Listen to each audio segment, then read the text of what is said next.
I'm Tony Sklar with bnetTV. We are here at the Broadband World Forum for 2012 in Amsterdam. I'm speaking with Mr. Chris Seth from Banjo. How are you today, sir? Very well, thank you. How are you? Not too shabby at all. Great city, great conference. Yes, it is. Yeah, it's been exciting. Lots of good people to meet and lots of interesting sessions to attend. So good sessions, absolutely, for sure. The agenda is quite packed this year, and I like to see that, and the co-located conferences as well. For all of our viewers, why don't you give us a brief overview of Banjo and where you fit within the ecosystem?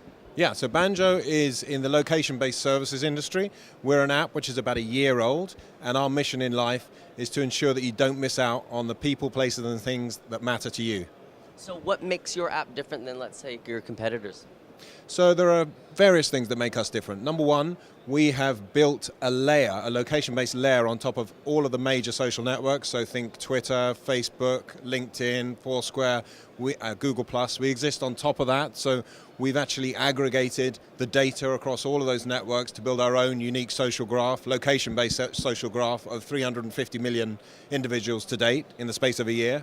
So we've been busy. So that means to the individual on Banjo that they get a much richer experience. All of their friends, all of their connections, and one degree of separation from those friends are visible to them, both in the here, whether it be in this conference center, or in the there, whether that be New York City, Los Angeles, London, Shanghai. You can look from Banjo today, right now, at those places and find the things that are interesting to you through your friend networks. So does that, how do you inevitably use that geo data back with your partners on the other side to monetize things? So we're an early stage company at this stage. We've been running for about a year. In that time, we've accumulated 2.5 million registered users on Banjo. And as I said, the social graph is now about 350 million strong.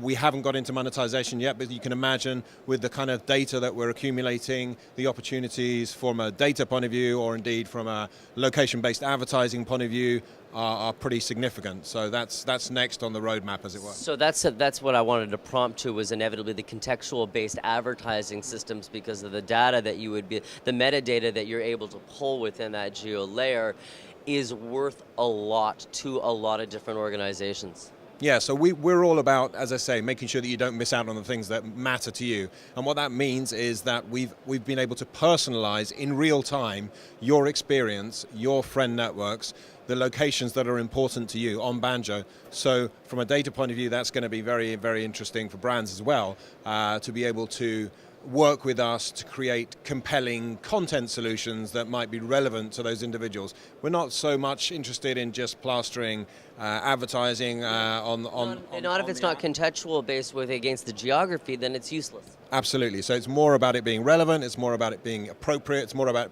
it being a service to the user. So for example, if you're a big fan of Premiership football like I am, or soccer, then we can deliver to you through your friend network on a location-based level the things that are interesting to you from the Premiership. If your football team is Manchester United or Arsenal, we'll make sure that you get a personalized feed of that information brought to you through Banjo, sponsored by Barclays Bank or AEG or Nokia or whoever it might be.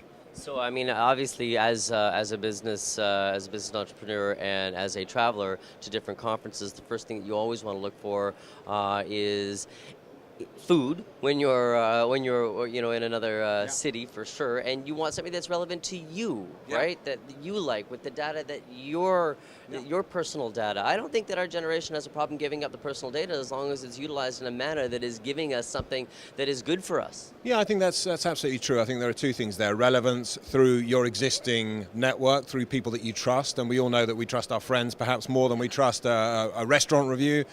So if I'm walking down the street, and this is where we're going, and we know that the industry is going in this direction, we will be able to tell you as you're walking down the street that 3 of your friends have recommended a specific restaurant in that street or around the corner for you to go and try it out, and then there's an experience there. And secondly, privacy, which is critical, and something which we've built into the Banjo product. We built in a layer of privacy so that we respect all of the existing settings on your social networks. We're not taking and changing any of that, so it's really important that there's a trust factor between the user and Banjo. And fantastic answer. And finally, Chris, what are you doing here at Broadband World Forum? Why is it important to be engaged? So I'm here because they invited me to speak. So I spoke on a panel all about the ascendance of the app and the future of the app industry. So that was exciting. And I'm now here to wander the corridors and meet some interesting potential partners or potential customers. So that's what I'm about to do. Fantastic. Well, it's a great conference. Always great to speak to somebody from the app world and talk about the progression of apps from a social perspective and a contextual data point of view. I wish you luck on that, and I hope you get a chance for an update again in the future. Thank you.